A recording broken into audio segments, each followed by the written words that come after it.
Picture this, you're sitting in the most advanced spacecraft humanity has ever built. The engines roar to life and you feel the incredible force pushing you back into your seat. You're accelerating faster than any human has ever traveled before. The Earth shrinks behind you, the solar system becomes a distant memory, and you're racing toward the stars at unimaginable speeds. But here's the thing that might shock you. No matter how powerful your engines are, no matter how much energy you pump into them, you will never, ever reach the speed of light. This isn't just a limitation of our current technology. This isn't something we'll overcome in 100 years or 1,000 years. The universe itself has written laws that make light speed travel impossible for anything with mass. And today, we're going to explore exactly why Einstein's cosmic speed limit isn't just a suggestion. It's an absolute barrier that governs everything in our universe. If you're curious about these cosmic mysteries, make sure to subscribe to this channel and give a thumbs up. Your support means a lot to me. One quick question. If you could travel at 99% the speed of light, where in the universe would you go first? Let me know in the comments below. I will choose the most creative answer. Now let's begin. You might think that reaching light speed is just an engineering problem. After all, we've gone from horse-drawn carriages to rockets that can escape Earth's gravity in just over a century. Surely with enough time and technology, we can build something fast enough to match light itself, right? Wrong. And the reasons why will fundamentally change how you think about space, time, energy, and the very fabric of reality. The speed of light, approximately 299,792,458 meters per second, isn't just fast. It's the cosmic speed limit that Einstein discovered governs our entire universe. But why this specific number?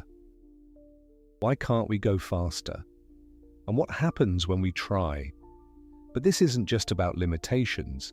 Understanding why we can't reach light speed reveals some of the most beautiful and mind-bending truths about our universe.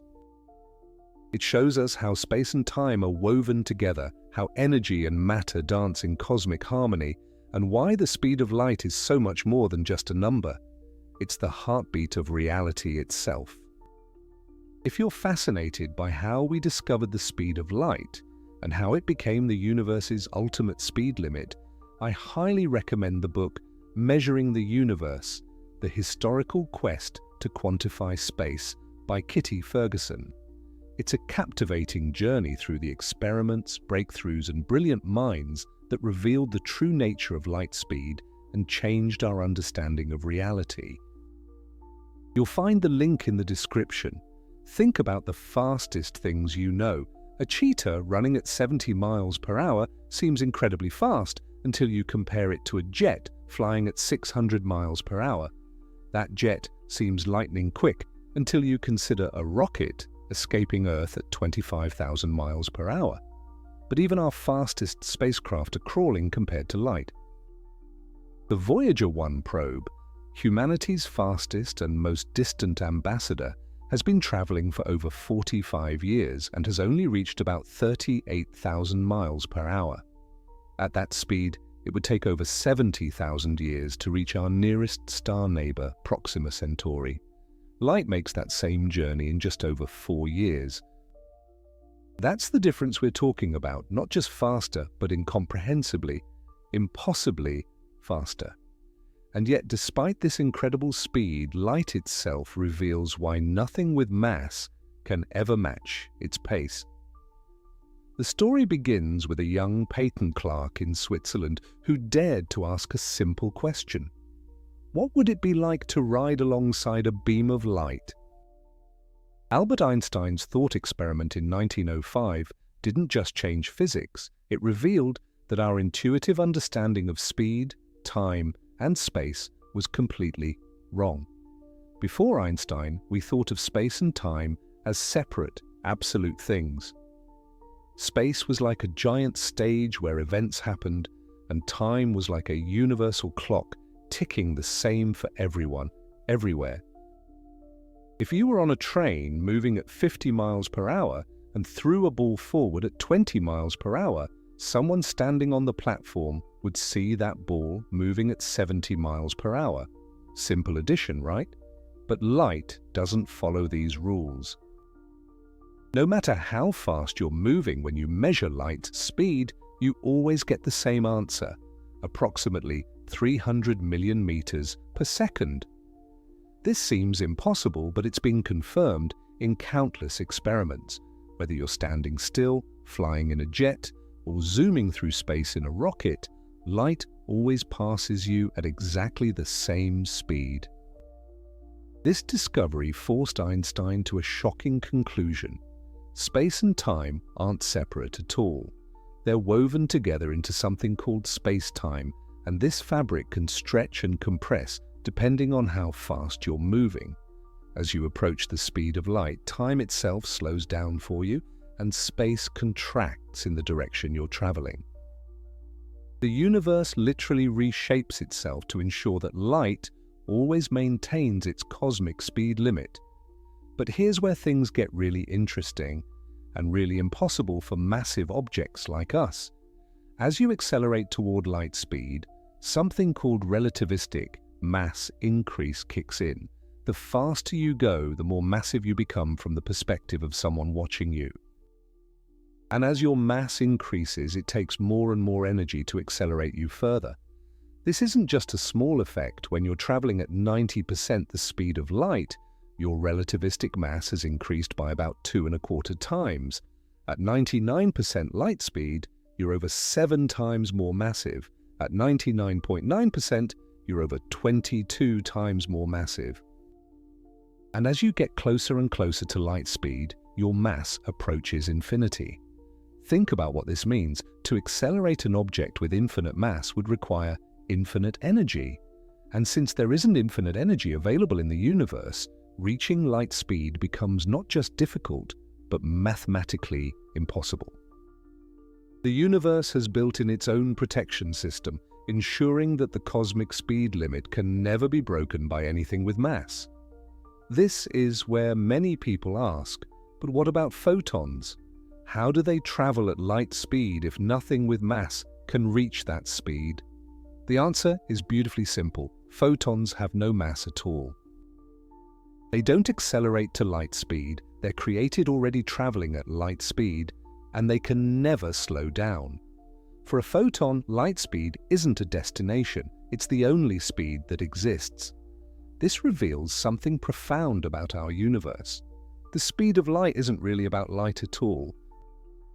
It's the speed of causality itself, the maximum rate at which cause and effect can propagate through spacetime. Light just happens to travel at this fundamental speed because it has no mass to slow it down. But the impossibility of reaching light speed goes even deeper than mass and energy. It touches the very nature of time itself, and this is where things get truly mind-bending. Now let's dive into perhaps the most famous equation in all of science, E equals mc squared.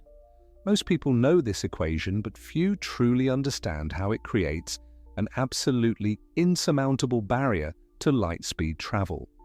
This isn't just about energy and mass, it's about the fundamental structure of reality itself.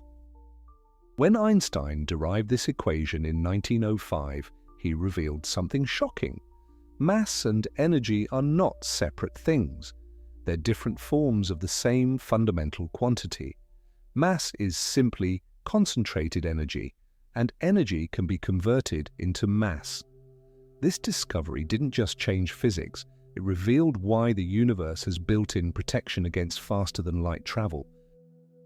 Let's start with what this equation actually tells us. The E represents energy, m represents mass, and c represents the speed of light. But here's the crucial part. C is squared, meaning it's multiplied by itself. The speed of light is approximately 300 million meters per second, so c squared is about 9 times 10 to the 16th meters squared per second squared. That's a monumentally large number. What this means is that even a tiny amount of mass contains an enormous amount of energy, A single paperclip weighing about 1 gram contains enough energy to power a city of 100,000 people for an entire day. That energy is locked up in the mass itself, bound together by the fundamental forces that hold matter together. But here's where things get interesting for our light speed problem. As you accelerate any object with mass, you're not just making it move faster, you're actually adding energy to it.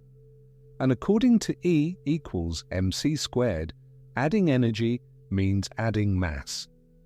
The faster you go, the more energy you have and the more massive you become. This creates what physicists call relativistic mass increase. It's not that new matter is being created, rather, the energy you're pumping into the object to make it go faster is manifesting as additional mass. And this additional mass makes it even harder to accelerate the object further. Think of it like trying to fill a bucket that gets bigger every time you pour water into it. The more water you add, the larger the bucket becomes, requiring even more water to fill it. Similarly, the more energy you add to accelerate an object, the more massive it becomes, requiring even more energy to accelerate it further. At everyday speeds, this effect is negligible. When you're driving your car at 60 miles per hour, your relativistic mass increase is so tiny that it's completely undetectable. But as you approach significant fractions of light speed, this effect becomes dramatic and eventually catastrophic. Let's put some real numbers to this cosmic impossibility. Imagine we want to accelerate the International Space Station, which weighs about 420 tons, to various fractions of light speed. At 10% light speed, the energy required would be equivalent to the total energy output of the Sun for about 3 seconds. That's already an impossible amount of energy for any conceivable technology. At 50% light speed, we'd need energy equivalent to the Sun's total output for about 45 minutes. At 90% light speed, we're looking at over 5 hours of the Sun's total energy output. And remember, this is just to reach 90%. We're not even close to light speed yet. At 99% light speed, the energy requirement jumps to about 36 hours of the Sun's total output. At 99.9%, we need over 11 days. At 99.99%, we're looking at over 100 days of the Sun's complete energy output just to accelerate one space station. And here's the kicker. To reach exactly 100% light speed would require infinite energy. Not just a lot of energy, not just more energy than exists in our solar system or galaxy, but literally infinite energy. Since the universe contains only finite energy, this makes light speed travel mathematically impossible. But the universe has even more barriers in store for us. Let's talk about what happens to the very atoms that make up your body as you approach light speed. Every atom in your body is held together by electromagnetic forces. These forces have a finite strength, and as you accelerate to extreme speeds, the stresses on your atomic structure become enormous. At very high speeds, the electromagnetic forces that hold your atoms together would begin to struggle against the relativistic effects. Your body would experience what physicists call relativistic stress. The front of your body would experience different forces than the back, potentially tearing you apart at the atomic level long before you could reach light speed. Even if we could somehow overcome the energy requirements, even if we could gather infinite energy from somewhere, the very matter we're trying to accelerate would disintegrate under the extreme conditions. The universe seems to have multiple backup systems to ensure that its cosmic speed limit is never violated. This brings us to another fascinating aspect of the light speed barrier. It's not just about individual objects, but about information itself. In our universe, information cannot travel faster than light. This isn't just a technological limitation, it's a fundamental feature of spacetime that preserves causality. If information could travel faster than light, it could theoretically arrive before it was sent, creating paradoxes that would undermine the logical structure of reality. The speed of light barrier ensures that cause always precedes effect, maintaining the rational order of the universe. Consider what this means for any hypothetical faster-than-light communication or travel. Even if we could somehow bypass the energy requirements and structural limitations, we'd be violating the fundamental principle that information cannot travel faster than light. We'd be breaking not just the laws of physics, but the logical consistency of reality itself. But here's something beautiful about these limitations. They reveal the elegant interconnectedness of our universe. The same constant that determines the speed of light also appears in equations describing electromagnetic forces, quantum mechanics, and the structure of space-time itself. The speed of light isn't just a speed, it's a fundamental constant that weaves together all the forces and phenomena in our universe. This constant, often represented by the letter c, appears in dozens of fundamental equations. It determines how electric and magnetic fields relate to each other, how energy and momentum are connected, and how space and time are unified. It's the cosmic thread that holds the fabric of reality together. The impossibility of reaching light speed also reveals something profound about the nature of mass itself. Photons, the particles of light, have zero mass. This isn't just a small amount of mass, it's exactly zero. And because they have no mass, they don't experience the relativistic effects that prevent massive objects from reaching light speed. For a photon, light speed isn't a destination to reach, it's the only speed that exists. Photons are created already traveling at light speed, and they can never slow down or speed up. They exist in a realm where time doesn't pass and distance doesn't exist in the way we understand it. This creates a beautiful symmetry in the universe. Massless particles must travel at light speed, while massive particles can never reach it. The speed of light serves as a perfect dividing line between two fundamentally different types of existence. The realm of mass, where time passes and distance matters, and the realm of pure energy, where time stands still and space contracts to nothing. Understanding this barrier also helps us appreciate why the universe is structured the way it is. If massive objects could travel at light speed, the distinction between matter and energy would break down. The careful balance of forces that allows stars to shine, planets to orbit, and life to exist would be disrupted. The light speed barrier isn't a limitation, it's a feature. It's what allows our universe to have stable structures, predictable physics, and the kind of ordered complexity that makes life possible. Without this cosmic speed limit, the universe would be a chaotic place where cause and effect could be scrambled, where energy and matter could interchange freely, and where the stable structures we depend on could not exist. To truly understand why we can never reach the speed of light, we need to dive into the quantum realm, the strange, counterintuitive world of the very small, where particles behave in ways that challenge our everyday understanding of reality. Here, we'll discover that the speed of light isn't just a cosmic speed limit, it's woven into the very fabric of existence at the most fundamental level. In the quantum world, light reveals its true nature as both wave and particle. This isn't just a metaphor. Light literally exhibits both properties depending on how we observe it. When we're not looking, light behaves like a wave, spreading out and interfering with itself. But the moment we try to detect it, it behaves like a particle, appearing at specific locations with definite energies. This wave-particle duality is crucial to understanding why light speed is so special. As a wave, light is an oscillation in the electromagnetic field that permeates all of space. This field is one of the fundamental fields of nature, and its oscillations naturally propagate at exactly the speed of light. It's not that light chooses to travel at this speed, it's that electromagnetic waves can only exist at this speed. But here's where quantum mechanics reveals something even more profound. The speed of light emerges from two fundamental constants of nature, the electric permittivity and magnetic permeability of free space. These aren't arbitrary numbers, they're built into the structure of space-time itself.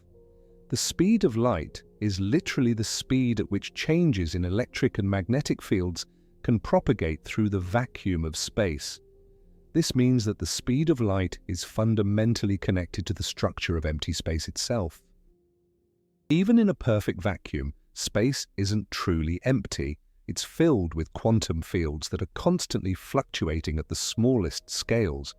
These quantum fluctuations create what physicists call the zero-point energy of the vacuum, and they establish the fundamental properties that determine light speed. When we try to accelerate massive particles to light speed, we're not just fighting against energy requirements, we're fighting against the quantum structure of space-time itself. Every massive particle is constantly interacting with these quantum fields, and these interactions become more and more intense as we approach light speed.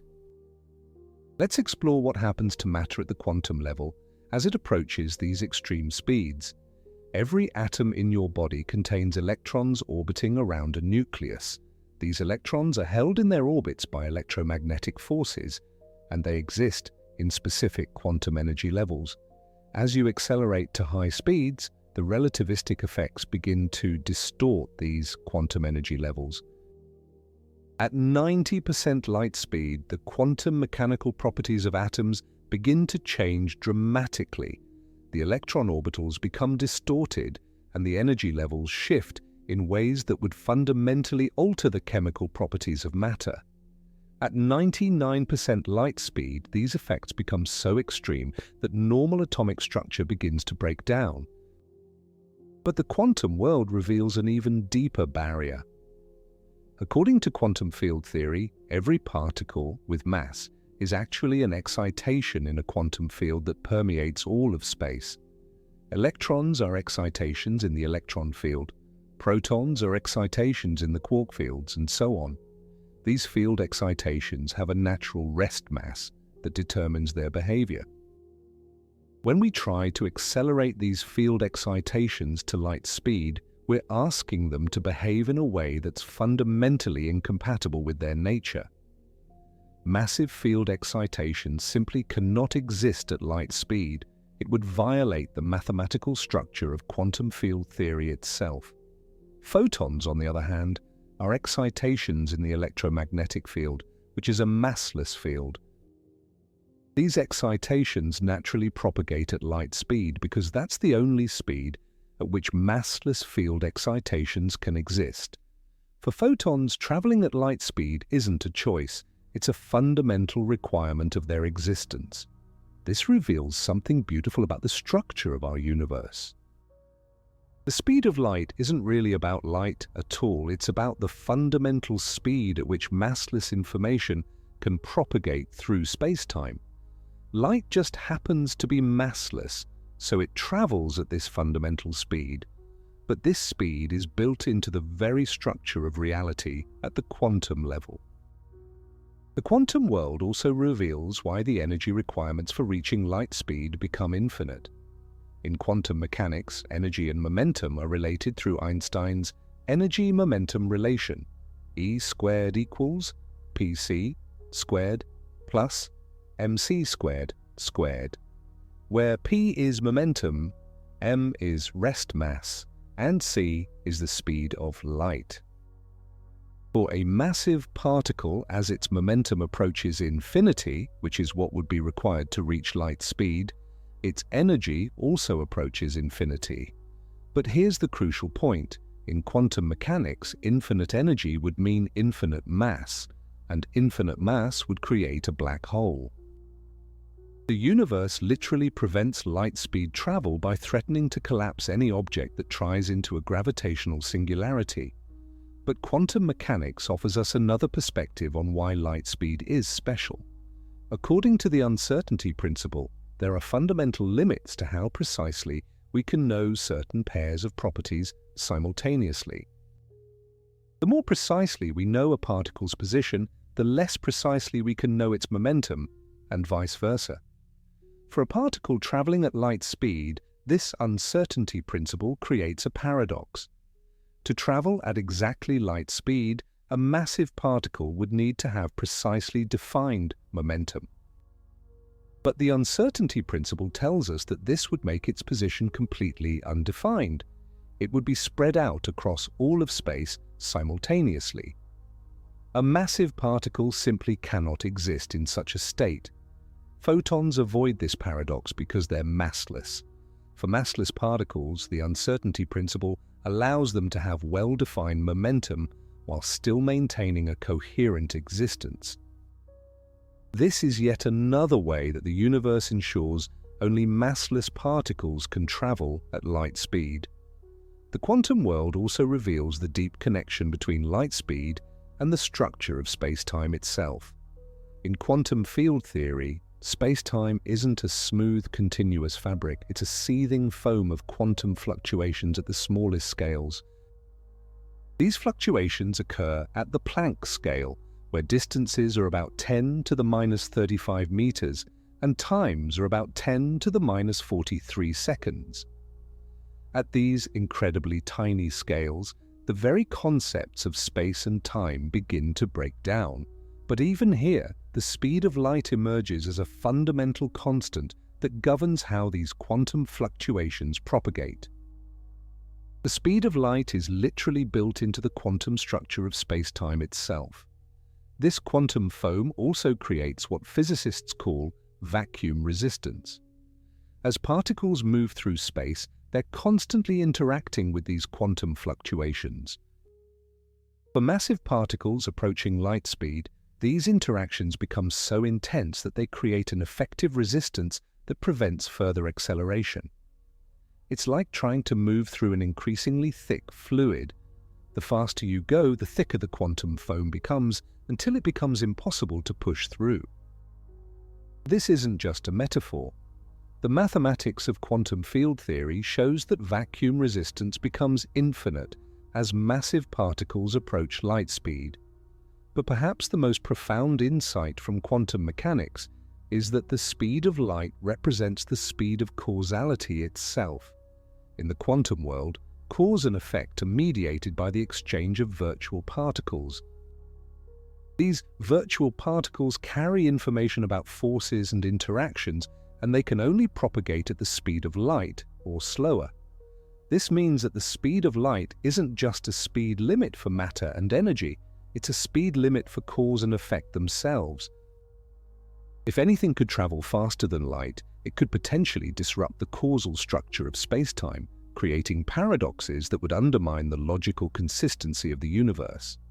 But what if we could travel faster than light? If you are interested, I talk about that in my video called "What Would Happen If We Could Travel Faster Than Light?" In this video, discover the mind-blowing science and consequences of breaking the cosmic speed limit. Explore how faster-than-light travel would transform space exploration, time, and the future of humanity. Check it out after watching this video.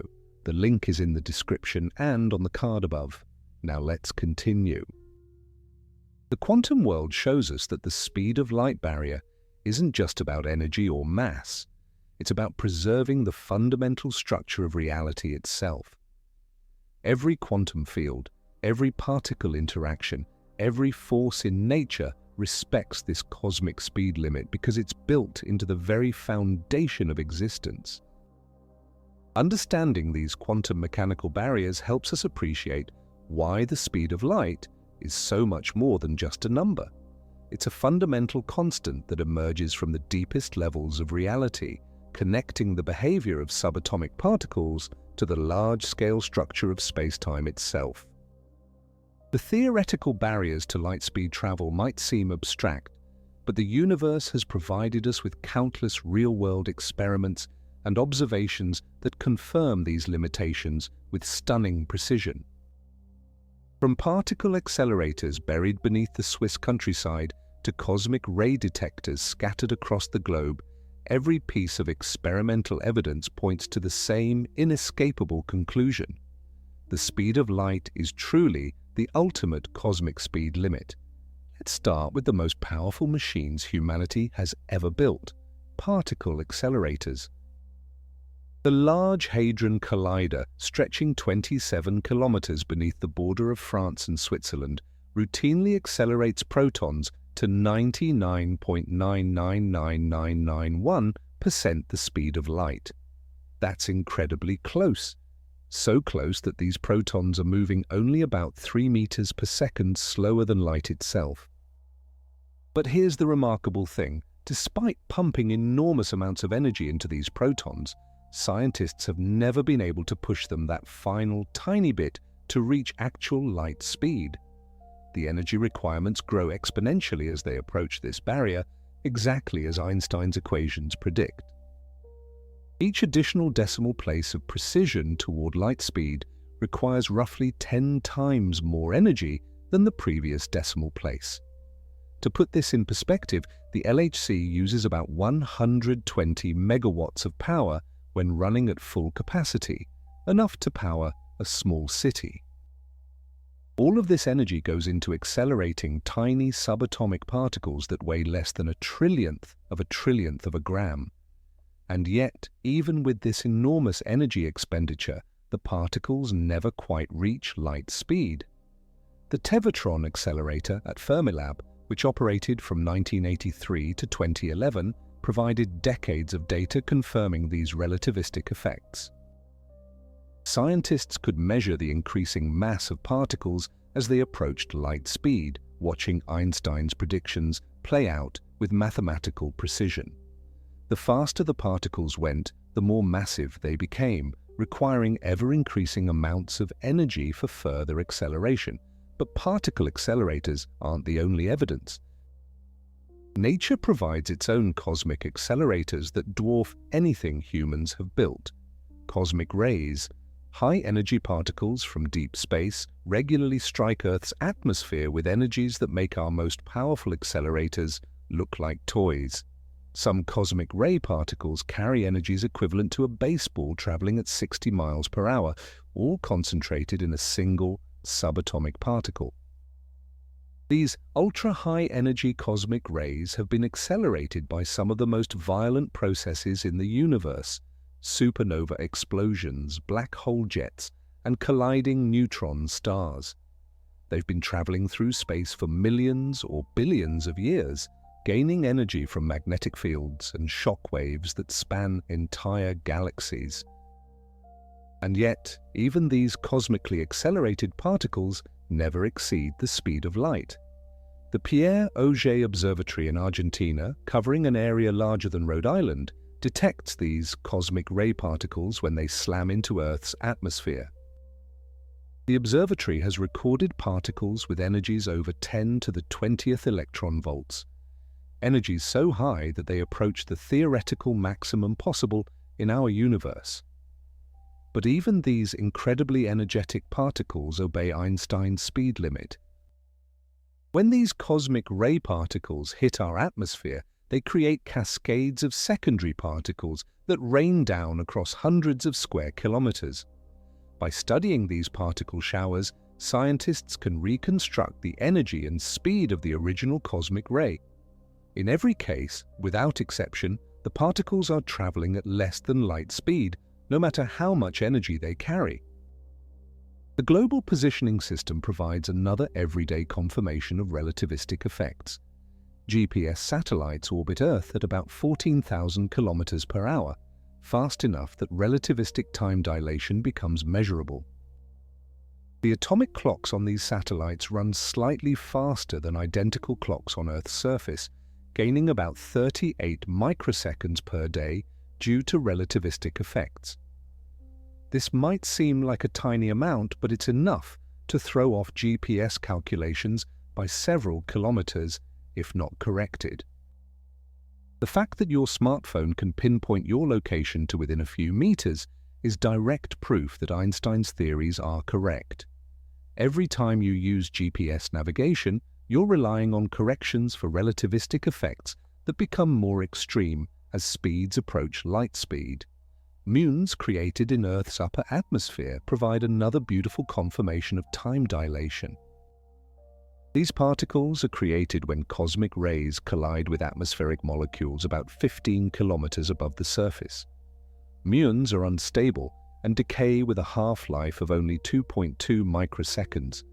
At this rate, they should all decay long before reaching the ground, even traveling at near-light speeds. But muons do reach the ground, and we can detect them in laboratories around the world. The reason is time dilation. From our perspective, the muons are traveling so fast that time slows down for them, allowing them to survive much longer than their normal lifetime. This effect has been measured countless times and always matches Einstein's predictions exactly.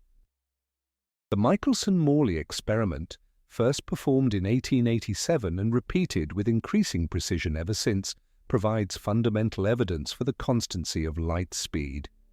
This experiment was designed to detect Earth's motion through what 19th century physicists thought was a medium called the luminiferous ether that carried light waves. The experiment used an interferometer to compare the speed of light in different directions as Earth moved through space. If light traveled through a medium, its speed should vary depending on Earth's motion through that medium, just as sound travels faster or slower depending on wind direction. But the experiment found no variation whatsoever. Light traveled at exactly the same speed in all directions. This null result was initially puzzling, but it led directly to Einstein's realization that the speed of light is constant for all observers, regardless of their motion. Countless repetitions of this experiment using increasingly sophisticated equipment have confirmed this result to extraordinary precision. Light speed is truly constant, independent of the motion of the source or observer. Modern versions of the Michelson-Morley experiment use laser interferometry and can detect changes in light speed as small as 1 part in 10 to the 17th. The laser interferometer, gravitational wave observatory or LIGO, uses this principle to detect gravitational waves by measuring tiny changes in the distance light travels between mirrors. These experiments continue to confirm that light speed is absolutely constant. Synchrotron radiation provides another compelling piece of evidence. When charged particles are accelerated in circular paths, they emit electromagnetic radiation. The frequency and intensity of this radiation depend on the particle's speed and energy. In particle accelerators around the world, scientists observe this synchrotron radiation and use it to precisely measure particle velocities. As particles approach light speed, the characteristics of their synchrotron radiation change in exactly the ways Einstein's equations predict. The radiation becomes more intense and shifts to higher frequencies, but the particles never quite reach the point where they would be traveling at light speed. The radiation patterns provide a direct window into the relativistic effects that prevent light speed travel. Particle decay experiments offer yet another confirmation. Many subatomic particles are unstable and decay into other particles after a characteristic lifetime, but when these particles are accelerated to high speeds, their lifetimes increase due to time dilation. The faster they go, the longer they live, exactly as relativity predicts. Scientists have measured this effect for dozens of different particle types, from pions and kaons to exotic particles that exist for only tiny fractions of a second. In every case, the lifetime dilation follows Einstein's equations precisely. Particles traveling at 99% light speed live about 7 times longer than particles at rest. The behavior of light itself in different media provides additional evidence for the fundamental nature of the light-speed barrier. When light travels through materials like glass or water, it slows down due to interactions with the atoms in the material. But this apparent slowing is actually due to absorption and re-emission processes. The individual photons still travel at light speed between atoms. More importantly, when light emerges from these materials back into vacuum, it immediately returns to its full speed. Light cannot be permanently slowed down or sped up. It always returns to its fundamental speed when traveling through empty space. This behavior is consistent with light speed being a fundamental property of spacetime itself, not just a property of light. Astronomical observations provide evidence on cosmic scales. When we observe distant supernovae, we can measure both the light they emit and the neutrinos they produce. Neutrinos have tiny masses and travel at very close to light speed, but not quite at light speed. Light, being massless, travels at exactly light speed. For supernovae in our own galaxy, the difference in arrival times between light and neutrinos is measurable and matches theoretical predictions. The neutrinos arrive slightly later than they would if they traveled at light speed, confirming that even these nearly massless particles cannot quite reach the cosmic speed limit. To truly grasp why light speed is an absolute barrier, we need to understand that space and time are just a stage where physics happens. They're dynamic, interconnected entities that form the very fabric of reality. This fabric, called spacetime, has a geometry that makes light speed travel for massive objects not just difficult, but geometrically impossible. Imagine spacetime as a vast, four-dimensional fabric where 3 dimensions represent space and 1 represents time. This isn't just a metaphor, it's a mathematical reality that describes how our universe actually works. Every event that has ever happened, from the birth of stars to the collision of subatomic particles, occurs at specific coordinates in this 4-dimensional spacetime. Now here's where things get mind-bending. The geometry of spacetime isn't flat like a piece of paper. It's curved and warped by the presence of mass and energy. Every object with mass creates a depression in this fabric, and the motion of objects through spacetime follows the curves and contours of this geometry. What we experience as gravity is actually the curvature of spacetime itself. But the speed of light plays a special role in this geometry. In spacetime, there are 3 types of paths that objects can follow: time-like paths, space-like paths, and light-like paths.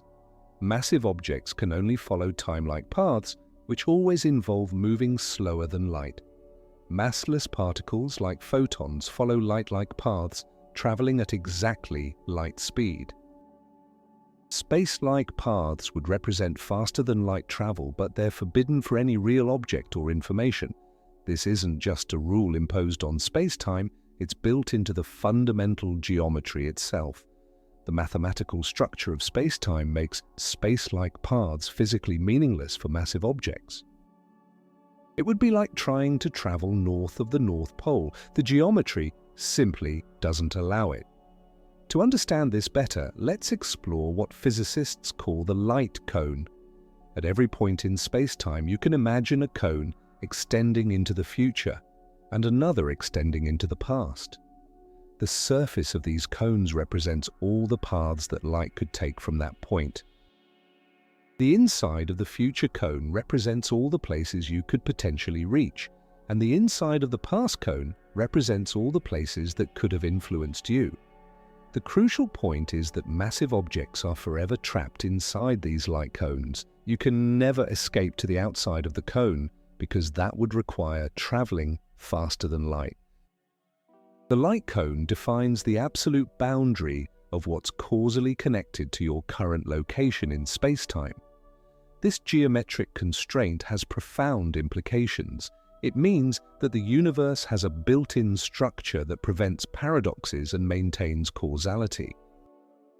If you could travel outside your light cone, you could potentially influence events in your own past, creating logical contradictions that would undermine the rational structure of reality.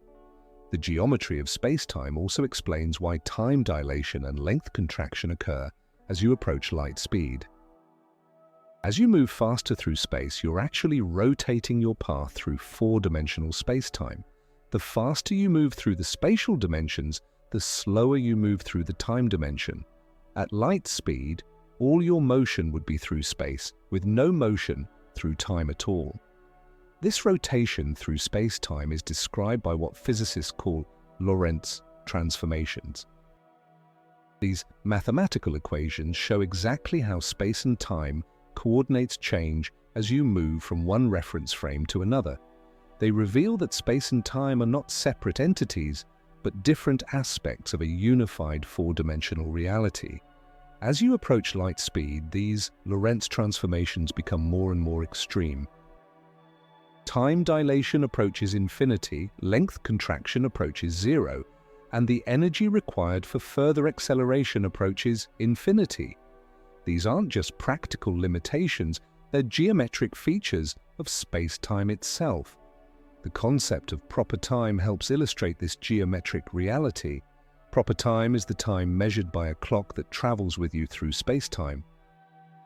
It's the time you actually experience regardless of how fast you're moving.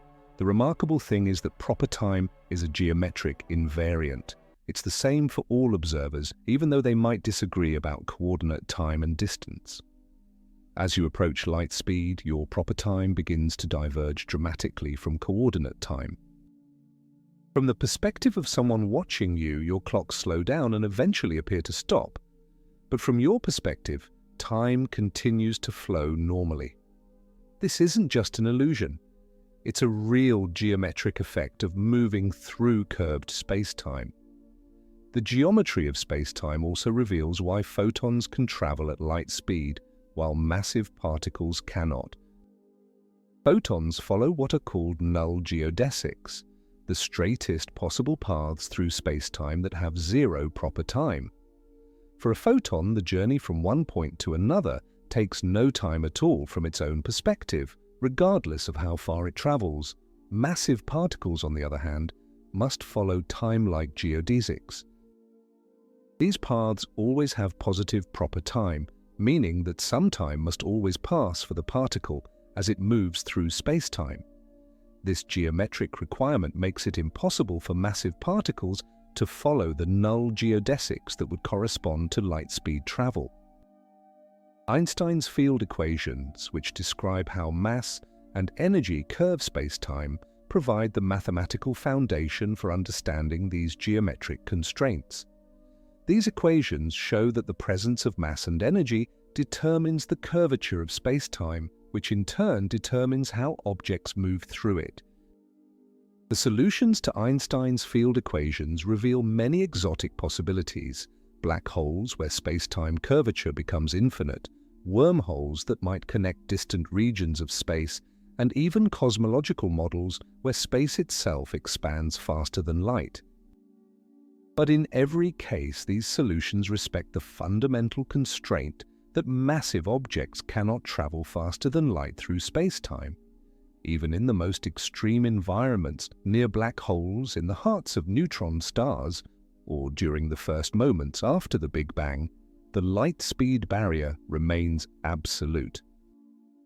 Matter can be compressed to incredible densities, accelerated by gravitational fields millions of times stronger than Earth's, and subjected to temperatures of billions of degrees, but it can never be pushed beyond the cosmic speed limit.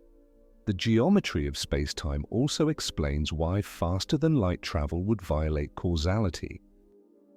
In relativity, events that are simultaneous for one observer may not be simultaneous for another observer moving at a different velocity. This relativity of simultaneity means that if faster-than-light travel were possible, different observers would disagree about the order of cause and effect. Consider a hypothetical faster-than-light message sent from Earth to a distant star. From Earth's perspective, the message is sent first and received later. But from the perspective of an observer moving at high speed relative to Earth, the message might appear to be received before it was sent. This would create a causal paradox that would undermine the logical structure of space-time. The geometric structure of space-time prevents these paradoxes by making faster-than-light travel impossible. The light cones that define causal relationships ensure that cause always precedes effect for all observers, maintaining the rational order of the universe.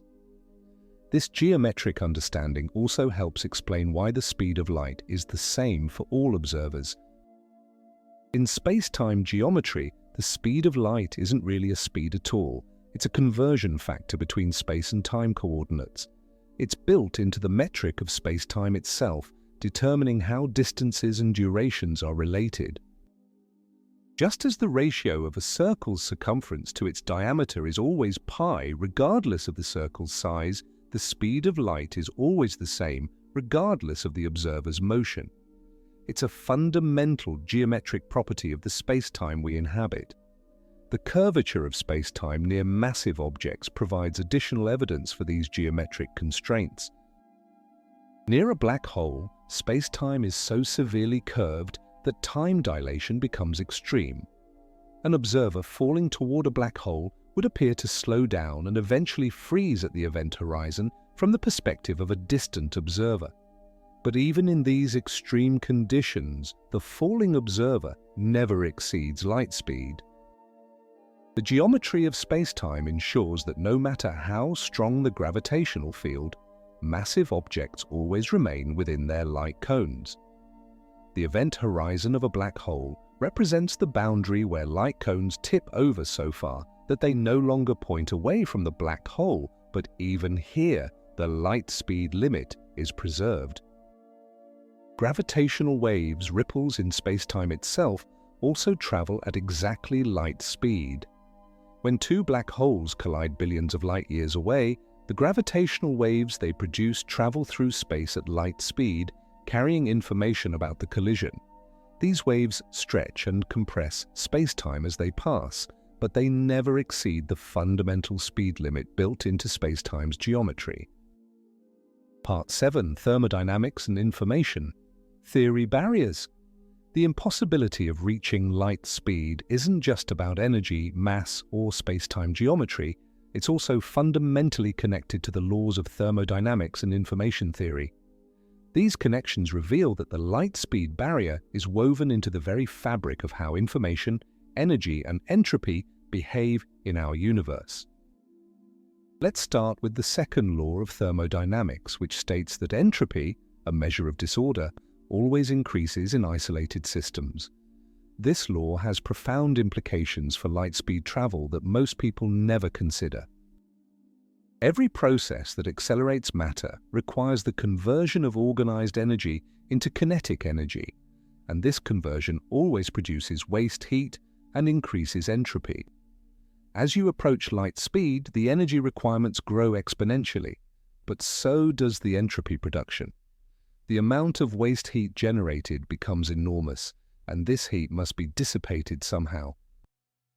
But here's the problem. As you approach light speed, your ability to radiate away this waste heat becomes severely limited by relativistic effects.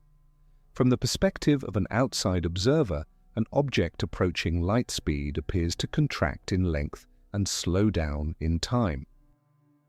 This means that the surface area available for heat radiation decreases, while the time available for heat dissipation also decreases.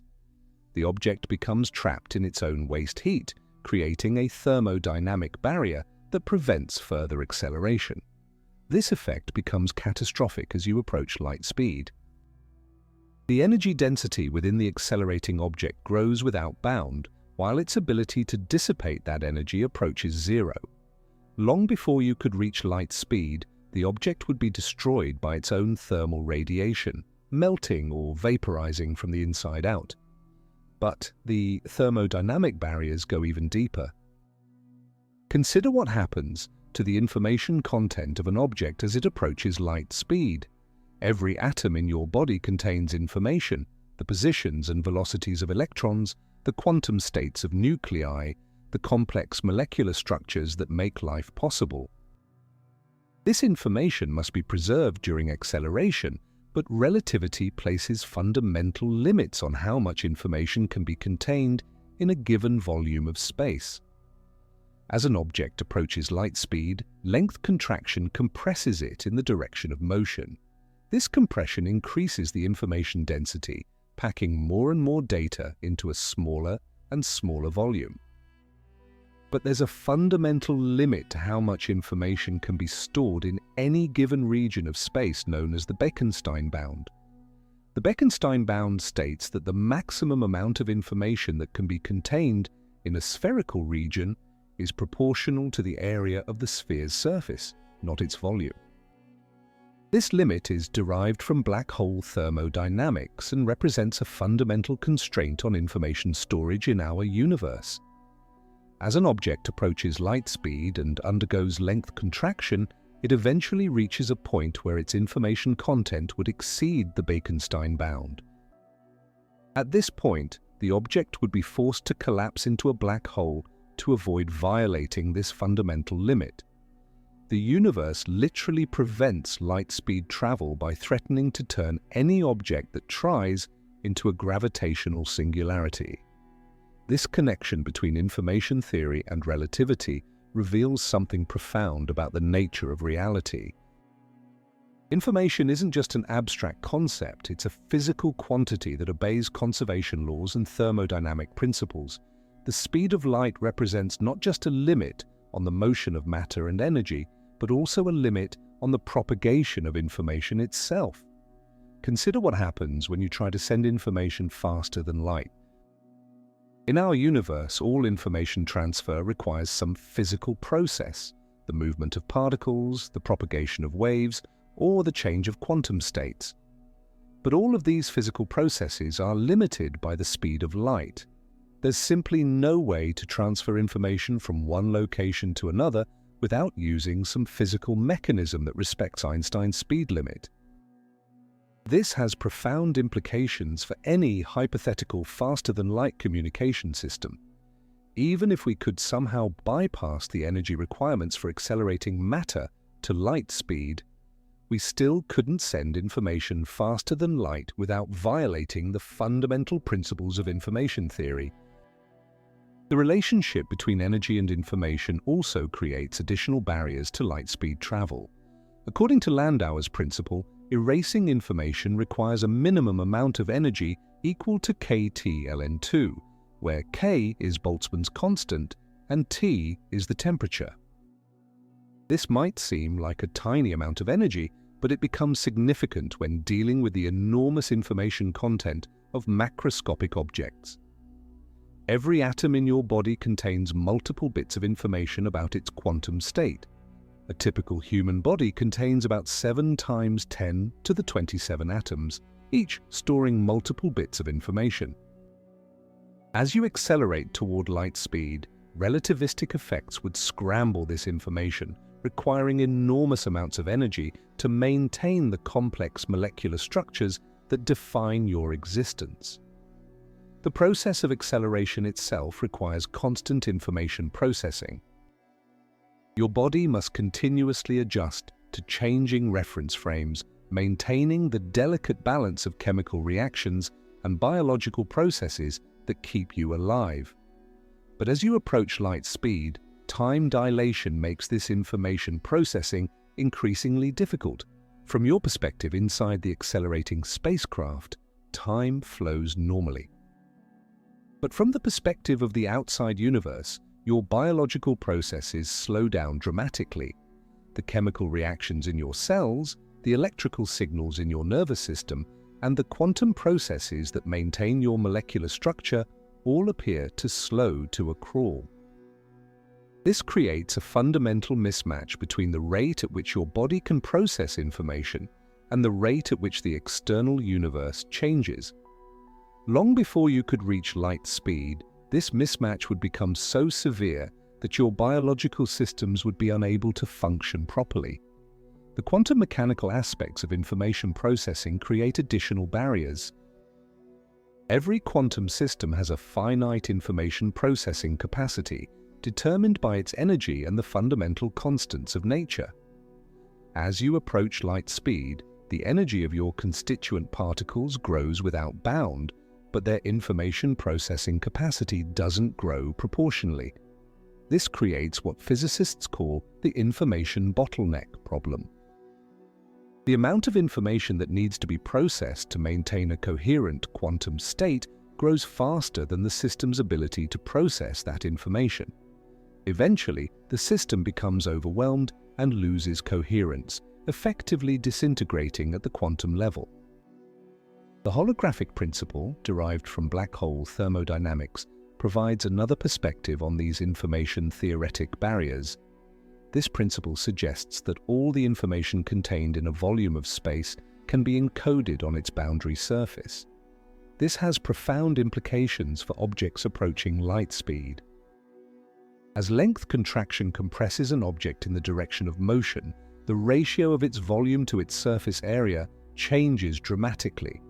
At some point, the object's information content would exceed what could be encoded on its boundary surface, violating the holographic principle. This represents yet another fundamental barrier to light-speed travel. The concept of computational complexity also plays a role. Maintaining the quantum coherence of a macroscopic object requires solving computational problems that become exponentially more difficult as the system size increases. For an object approaching light speed, the computational requirements for maintaining coherence would exceed the computational capacity of the universe itself. These information-theoretic barriers reveal that the speed of light isn't just a limit on motion, it's a limit on the complexity and organization that can exist in our universe. The light-speed barrier ensures that information, energy, and entropy remain properly balanced, preventing the formation of structures that would violate the fundamental principles of physics. The connection between thermodynamics and relativity also explains why the universe has a maximum temperature, known as the Planck temperature. At this temperature, approximately 10 to the 32 Kelvin, thermal energy becomes so intense that it would create black holes spontaneously.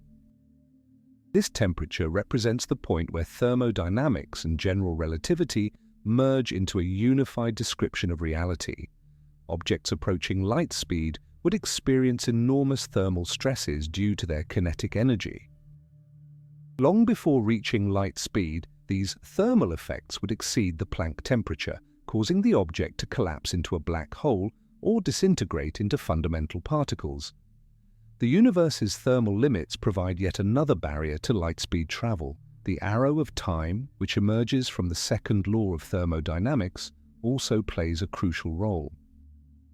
As entropy increases, it defines a preferred direction for the flow of time.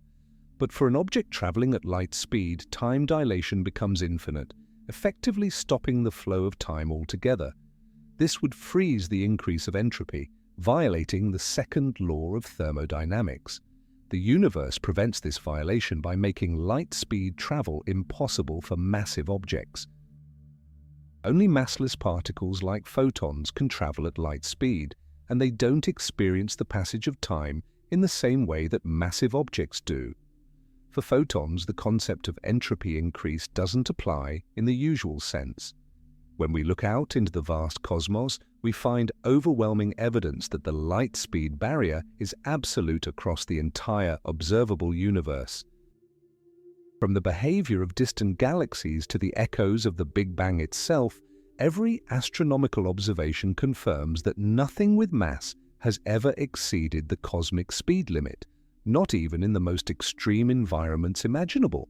Let's start with one of the most spectacular confirmations, the observation of supernova 1987A in the Large Magellanic Cloud.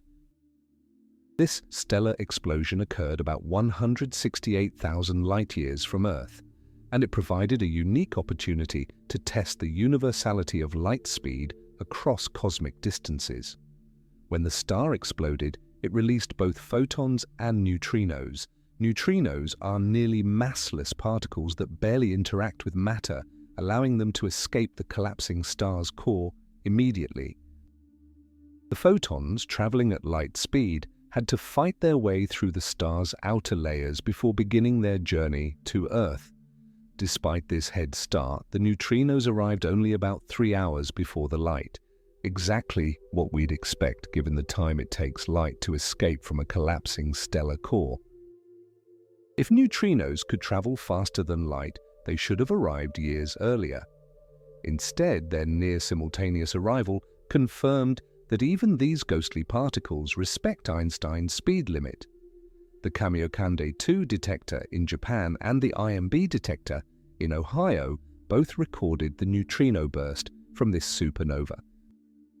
The timing of these detections, combined with optical observations of the explosion, provided one of the most precise tests of relativistic physics across intergalactic distances.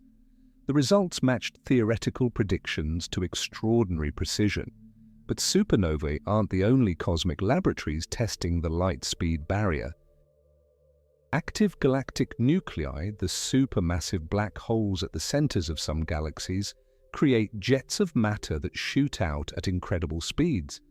These jets can extend for millions of light-years and contain particles accelerated to 99.9% light speed or higher. The Very Long Baseline Array and other radio telescope networks have tracked these jets for decades, measuring their apparent motion across the sky. In some cases, the jets appear to move faster than light, a phenomenon called superluminal motion. But this is actually an optical illusion caused by the jets moving almost directly toward us at near-light speeds. When astronomers account for projection effects and time delays, they find that the actual speeds of these jets never exceed light speed. Even when powered by black holes millions of times more massive than our Sun, with magnetic fields strong enough to tear atoms apart, these cosmic accelerators cannot push matter beyond Einstein's limit. Gamma-ray bursts provide another extreme test. These are the most energetic explosions in the universe since the Big Bang, releasing more energy in seconds than our Sun will produce in its entire lifetime. The particles accelerated by these explosions carry energies that dwarf anything we can produce on Earth. The Fermi Gamma-Ray Space Telescope has observed hundreds of these bursts, measuring the arrival times of photons with different energies. If the speed of light varied with energy, if higher energy photons traveled faster, we would see high-energy gamma rays arriving before lower energy ones. But observations show that all photons, regardless of energy, travel at exactly the same speed across billions of light-years. One particularly striking example is GRB 090510, a gamma-ray burst that occurred when the universe was less than 1 billion years old. Despite traveling for over 12 billion years to reach us, the high-energy and low-energy photons arrived within milliseconds of each other. This places incredibly tight constraints on any possible variation in light speed, less than 1 part in 10 to the 17. The cosmic microwave background radiation provides evidence on the largest possible scales. This faint glow, the afterglow of the Big Bang, has been traveling through space for 13.8 billion years. The Planck satellite has mapped this radiation with exquisite precision, revealing tiny temperature fluctuations that encode information about the early universe. These fluctuations show patterns that depend critically on the speed of light being constant throughout cosmic history. If light speed had varied even slightly over billions of years, these patterns would be distorted in ways we don't observe. The cosmic microwave background serves as a fossil record confirming that light speed has remained constant since the universe was only 380,000 years old. Gravitational lensing provides another cosmic confirmation. When light from distant galaxies passes near massive objects, its path is bent by the curvature of spacetime. This creates multiple images of the same galaxy, with light taking different paths to reach us. By measuring the time delays between brightness variations in these multiple images, astronomers can test whether light traveling different paths maintains the same speed. The Cosmograil project and other gravitational lens monitoring programs have measured these time delays for dozens of lensed quasars. In every case, the delays match predictions based on light traveling at constant speed, regardless of the path taken or the gravitational fields encountered. Even when passing through the intense gravity near galaxy clusters, light maintains its cosmic speed limit. Pulsar timing provides some of the most precise tests of relativity in strong gravitational fields. Pulsars are rapidly rotating neutron stars that emit beams of radiation like cosmic lighthouses. Some pulsars spin hundreds of times per second with timing stability that rivals atomic clocks. The double pulsar system PSRJ0737-3039 consists of two pulsars orbiting each other every 2.4 hours. This system allows astronomers to test relativity in conditions of extreme gravity and high orbital speeds. After decades of observations, every relativistic effect, from time dilation to gravitational wave emission, matches Einstein's predictions perfectly. The pulsar's orbital decay due to gravitational wave emission has been measured to better than 0.1% precision. This wouldn't be possible if the speed of light or gravity varied even slightly from Einstein's predictions. The system serves as a natural laboratory, confirming that relativistic effects work exactly as expected, even in the most extreme environments. Fast radio bursts, discovered in 2007, provide a new tool for testing cosmic speed limits. These millisecond duration radio pulses come from distant galaxies and carry information about the material they pass through on their journey to Earth. The dispersion of these signals, how different frequencies arrive at slightly different times, depends on the density of electrons along the path. By measuring this dispersion, astronomers can test whether radio waves of different frequencies travel at the same speed across cosmic distances. The results consistently show that all electromagnetic radiation, regardless of wavelength, travels at exactly light speed. Even after journeying billions of light years through intergalactic space, these signals respect Einstein's speed limit.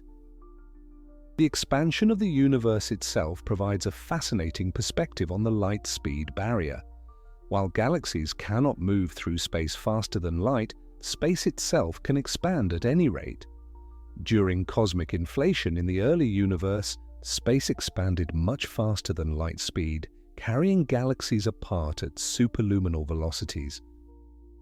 But this doesn't violate relativity because the galaxies aren't moving through space. Space itself is expanding between them. This distinction is crucial. The light speed limit applies to motion through space, not to the expansion of space itself. This is why we can observe galaxies whose light has traveled for billions of years, even though they're now much farther away than light could have traveled in that time. Type Ia supernovae, used as standard candles to measure cosmic distances, provide additional evidence. These explosions have consistent peak brightness, allowing astronomers to determine how far away they are. By comparing their distances with their redshifts, we can map the expansion history of the universe. These observations, which earned the 2011 Nobel Prize in Physics, revealed that the universe's expansion is accelerating, but they also confirmed that light from these distant explosions travels at constant speed, regardless of the expansion of space or the presence of dark energy.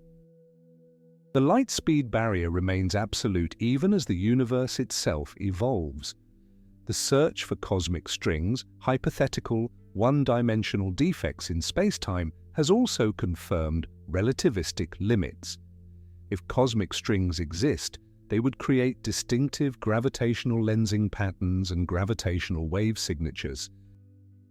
But any signals from cosmic strings would still propagate at light speed, unable to exceed the cosmic limit even when generated by these exotic objects. Observations of galaxy clusters, the largest gravitationally bound structures in the universe, provide evidence on the grandest scales. When galaxy clusters collide, we can observe the behavior of different components, stars, gas, and dark matter, as they interact. The Bullet cluster, where two clusters collided about 3.7 billion years ago, shows that even in these titanic collisions, nothing exceeds light speed. Throughout history, brilliant minds have proposed clever ways to circumvent the light speed barrier. From wormholes to warp drives, from tachyons to quantum entanglement, these ideas capture our imagination and fuel science fiction. But when we examine them closely through the lens of rigorous physics, we find that the universe has closed every loophole, maintaining its cosmic speed limit with ironclad consistency. Let's start with wormholes, perhaps the most famous proposed shortcut through spacetime. A wormhole is a theoretical tunnel connecting distant regions of space, potentially allowing travel between them without crossing the intervening distance. Think of it like poking a hole through a folded piece of paper instead of traveling along its surface. The mathematics of general relativity does allow for wormhole solutions, first discovered by Einstein and Nathan Rosen in 1935. These Einstein-Rosen bridges appear naturally in the equations describing black holes. But there's a crucial catch. These wormholes are unstable and collapse faster than light could traverse them. To keep a wormhole open long enough for anything to pass through, you would need exotic matter with negative energy density. This isn't just rare or difficult to produce, it violates fundamental principles of physics.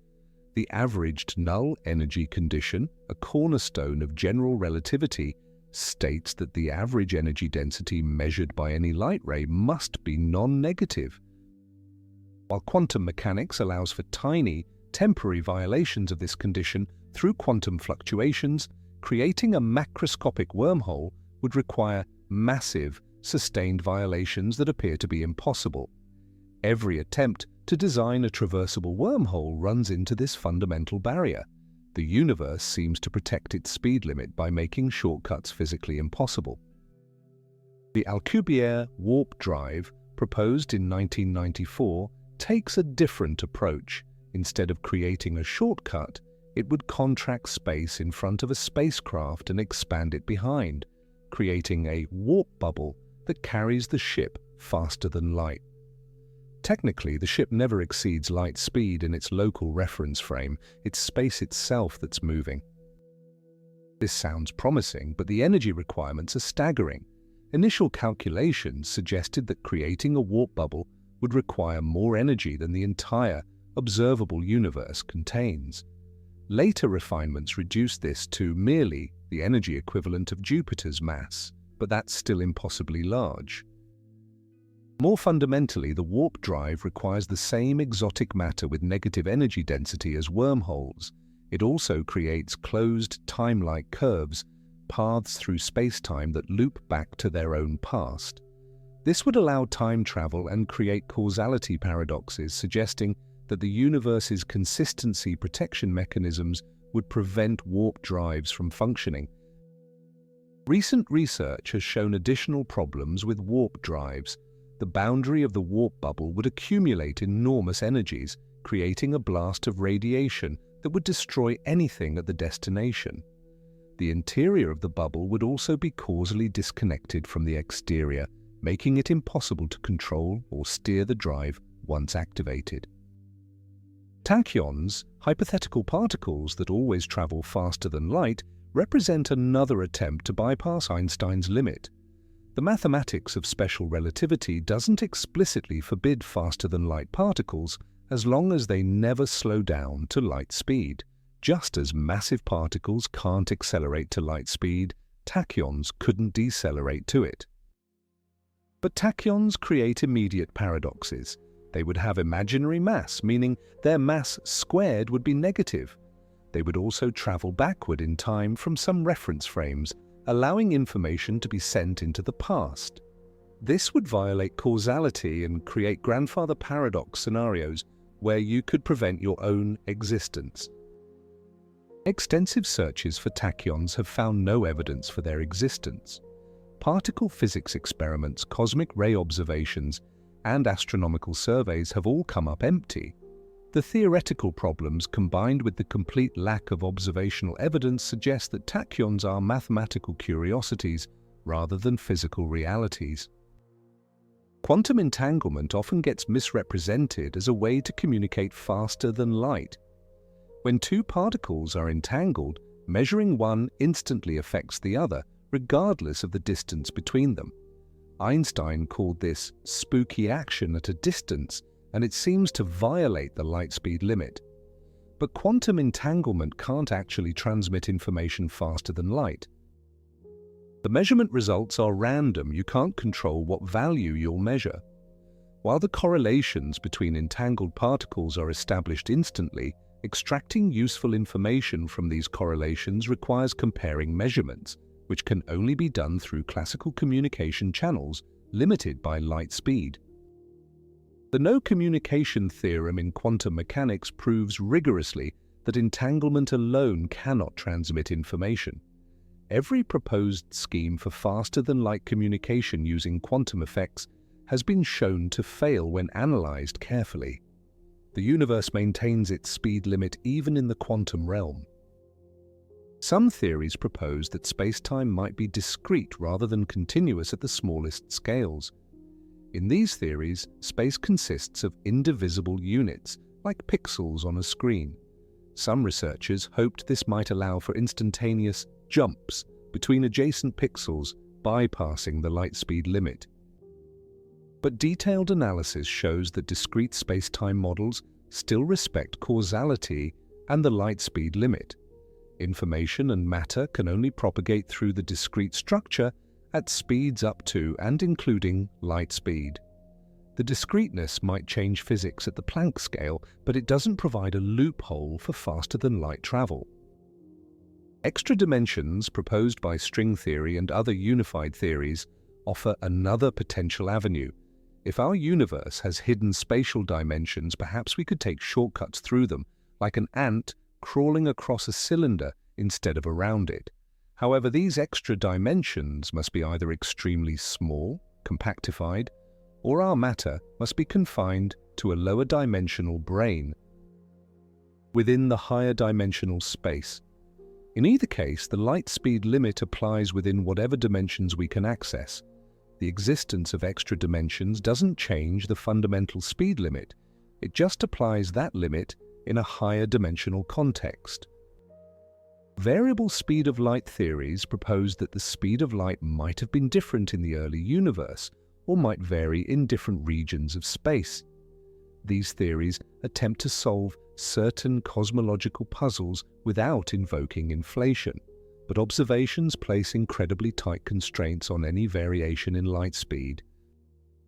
As we've seen from gamma-ray bursts and other astronomical observations, light speed is constant to better than 1 part in 10 to the 17. Any variation would also change other fundamental constants, affecting nuclear physics and chemistry in ways we don't observe. Some researchers have proposed that dark energy or dark matter might provide a way around the light speed barrier. Perhaps these mysterious components of our universe follow different rules than ordinary matter and energy, but all evidence suggests that dark matter and dark energy still respect Einstein's speed limit. Dark matter appears to be made of particles that interact gravitationally but not electromagnetically, while dark energy seems to be a property of space itself. Neither provides a mechanism for faster-than-light travel. Analog models of gravity, where flowing fluids mimic the behavior of curved spacetime, have led some to speculate about breaking the sound barrier in these systems as an analog to breaking the light barrier. But these analogies have fundamental limitations. The speed of sound in a fluid is not a fundamental limit like the speed of light in spacetime. The holographic principle, which suggests that our three-dimensional universe might be encoded on a two-dimensional surface, has sparked speculation about bypassing three-dimensional speed limits. But the holographic principle is about information encoding, not about creating shortcuts. The same speed limits apply whether we think of physics in 3 dimensions or in the holographic description. Even the most exotic proposals from the fringes of theoretical physics respect the light speed limit. Whether it's loop quantum gravity, causal set theory, or emergent space-time models, every serious attempt to describe fundamental physics maintains causality and prevents faster-than-light signaling. The consistent failure of all attempts to find loopholes in the light speed barrier tells us something profound. This isn't just a technological limitation or a consequence of our current understanding. The speed of light limit appears to be woven into the deepest fabric of reality, protected by multiple independent mechanisms that ensure its inviolability. Every new discovery in physics, from quantum mechanics to general relativity to quantum field theory, has only reinforced the absolute nature of this cosmic speed limit. The universe seems to be constructed in a way that makes faster-than-light travel not just difficult or impractical, but fundamentally impossible. The light speed barrier means that the universe is far lonelier than science fiction would have us believe. Even our nearest stellar neighbor, Proxima Centauri, lies 4.24 light-years away. A journey there at 99% light speed would take over 4 years from the traveler's perspective, and much longer from Earth's viewpoint. The vast majority of stars in our galaxy are hundreds or thousands of light-years distant, placing them centuries or millennia away, even at near-light speeds. This cosmic isolation has profound implications for the search for extraterrestrial intelligence.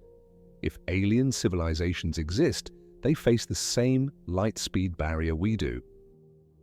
There can be no galactic empires with faster-than-light communication, no cosmic internet connecting distant worlds in real time. Each civilization is fundamentally isolated by the vast distances and finite speed of light. But this limitation also protects us. Any hostile alien civilization would face the same constraints, unable to launch surprise attacks or rapidly expand across the galaxy. The light speed limit acts as a cosmic quarantine, keeping civilizations separated and preventing any single species from dominating the galaxy through superior technology or aggression. The impossibility of faster-than-light travel also shapes how we must think about humanity's future. If we're to spread beyond Earth, it won't be through quick jaunts between stars. Instead, we'll need generation ships, vast arcs carrying entire communities on journeys lasting centuries or millennia. Or we might send robotic probes with artificial intelligence, patient explorers that don't mind the long travel times. Time dilation offers a strange consolation. While centuries might pass on Earth, travelers approaching light speed would experience much shorter journeys.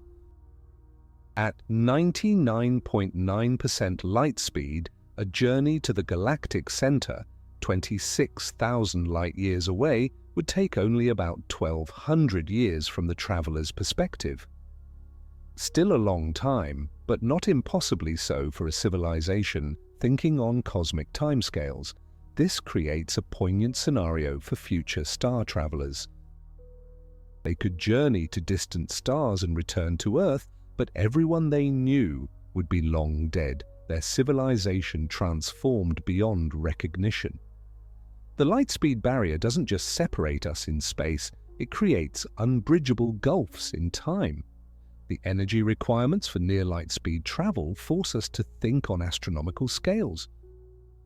To accelerate even a modest spacecraft to 90% light speed would require energy infrastructure far beyond anything we can currently imagine.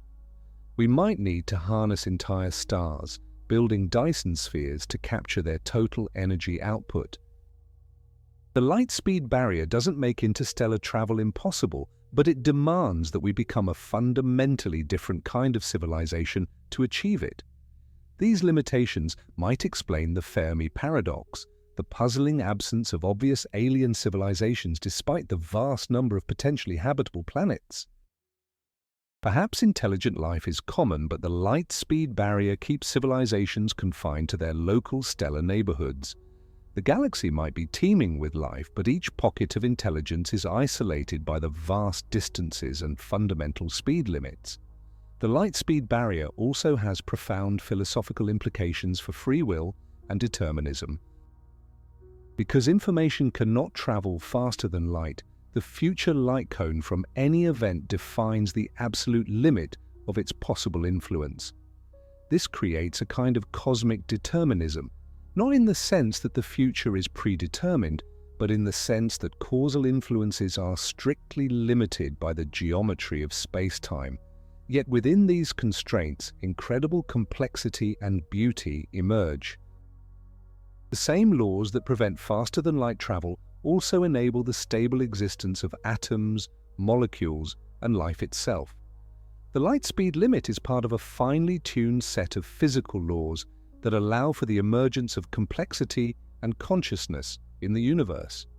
The impossibility of faster-than-light travel also deepens our appreciation for the preciousness of Earth.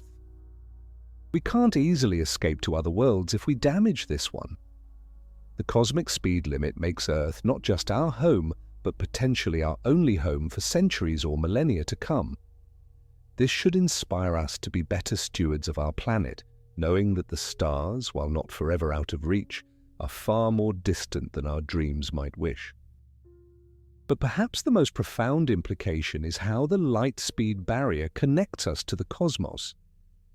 When we look at the night sky, we're seeing the universe as it was, not as it is. The light from distant stars and galaxies has traveled for years, centuries, or billions of years to reach us. We're connected to the cosmos through a web of light, each photon a messenger from the past, carrying information across the vast distances. This cosmic perspective transforms our understanding of our place in the universe. We're not separate from the cosmos. We're woven into its fabric through the constant exchange of light and information. Every atom in our bodies was forged in the hearts of stars, and the light from those ancient stellar furnaces still travels through space, carrying the story of our origins. The light-speed barrier also reminds us of the importance of patience and long-term thinking. If humanity is to have a cosmic future, we must learn to think and plan on timescales far longer than our current political and economic systems encourage. Interstellar travel will require multi-generational commitments and civilizational stability over centuries. This might ultimately be a gift. The impossibility of quick fixes or easy escapes forces us to confront our challenges here and now. We can't run away to the stars when things get difficult on Earth. We must solve our problems, learn to live sustainably, and create a civilization capable of thinking and acting on cosmic timescales. The scientific journey we've taken, from Einstein's insights to quantum mechanics, from particle accelerators to astronomical observations, reveals something beautiful about the nature of scientific truth. The light speed barrier isn't just a human invention or a temporary limitation of our technology. It's a fundamental truth about reality that we've discovered through careful observation and rigorous thinking. This discovery connects us to any other intelligent beings in the universe.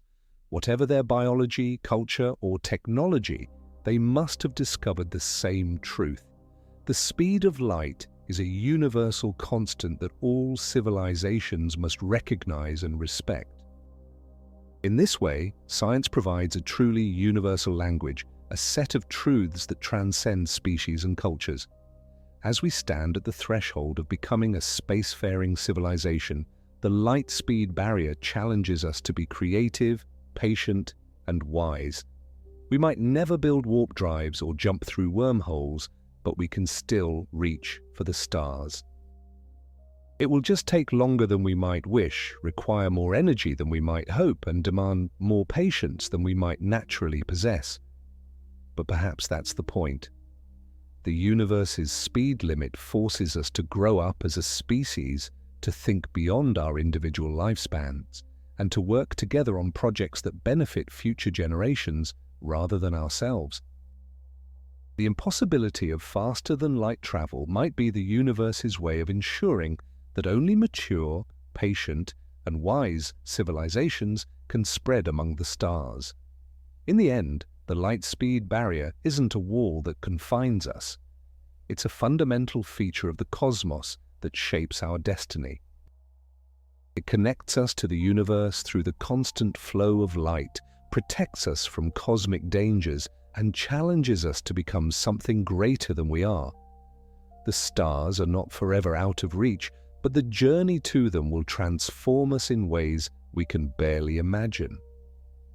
As you look up at the night sky, remember that you're seeing the universe through the lens of light speed limits. Every star you see is showing you its past, every galaxy a glimpse of cosmic history. We are all time travelers moving into the future at the rate of 1 second per second, connected to the cosmos by the endless dance of light across the void. The impossibility of faster-than-light travel is not a limitation to mourn, but a truth to embrace. It makes the universe comprehensible, maintains the order of cause and effect, and ensures that our cosmic journey will be one of patience, wisdom, and wonder.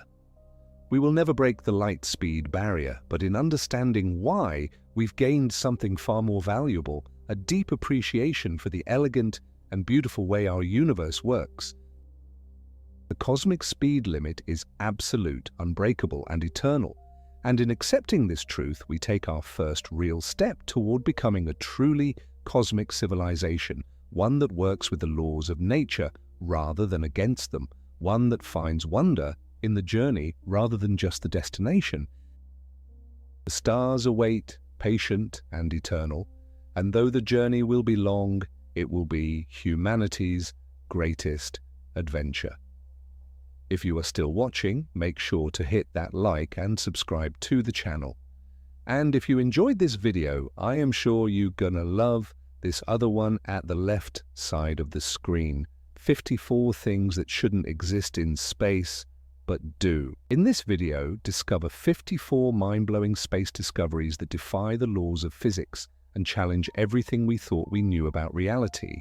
From planets that rain glass sideways, stars older than the universe, diamond worlds, and much more. See you there.